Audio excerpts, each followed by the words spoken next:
Welcome to California in Focus. I'm your host, Keegan Kernodle, and joining me is the California State reporter for the Center Square, Kenneth Schrupp.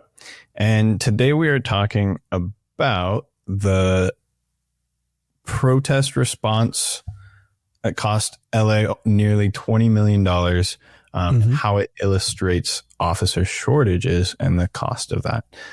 Kenneth, can you get into this with us? Hey, Keegan. So yeah, that $20 million figure, that's as far as we know, through about June 16th, we've spent about $20 million in the city of Los Angeles responding to the protests turned riots. Most of that was spent on police overtime. And, you know, in the grand context of things, $20 million doesn't seem like that much money. Maybe it isn't that much money. But what is important to look at is, well, why is all of that actually overtime? And this brings up an important issue about how LA has a major police shortage that requires the use of a lot of overtime, which is extremely expensive. LAPD officers do get paid pretty well per hour, and the rate per hour goes up 50% for overtime. So the base rate after a year, so you go to the academy. You then are on sort of probationary status. You're a rookie officer for a year. After that, you're earning $46.78 per hour. And then, which means overtime is $70.17 per hour. So if you did want to reduce overtime costs, which were $1.1 billion for LA as a whole in 2024, that's including all departments though, not just LAPD. LAPD was about a fifth of that. LAPD overtime was $265.5 million in 2024. But this really goes to show that a lot of this staffing shortage, the inability to find people to fill these positions or to recruit people for these positions, is really increasing the cost of labor, much more so than probably hiring people to just fill those positions would. So how many officers does LAPD have, and is it close to what it's the full strength? Well, we have 8,688 officers, which is about 1,000 short of the full authorized strength of 9,500. This is all about sworn officers. It's not including the civilian staff that they have.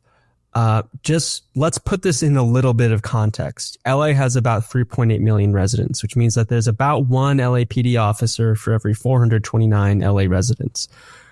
Let's then compare that to America's biggest and third largest city, respectively, New York City and Chicago.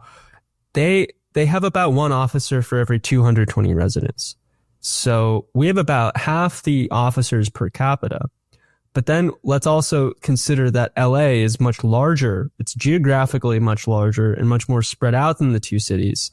So not only are we about half of the, per capita policing, they also have to cover a larger area. So relative to Chicago, New York, we are very understaffed. And do you have any specific examples of like this overtime cost? Yeah, so this report came out from Open the Books, which is a government transparency organization. And I remember this one individual that they cite in the report, a homicide detective working in South Los Angeles. South Los Angeles is the most violent, dangerous part of LA. People are killed there all the time. This one homicide detective, he was found having made $404,975 in overtime for total compensation of $603,887. This report does sort of position this as like an issue of spending of public funds.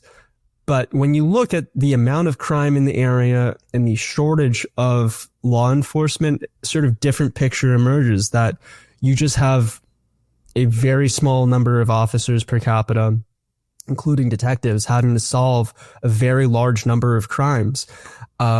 The report from OTB also notes that this detective and others in the homicide teams have been ordered by courts to take days off because there just isn't money left to pay them. It's taking up too much of the department funds, which has led to investigations to be put on hold, delaying witness interviews and impacting leads.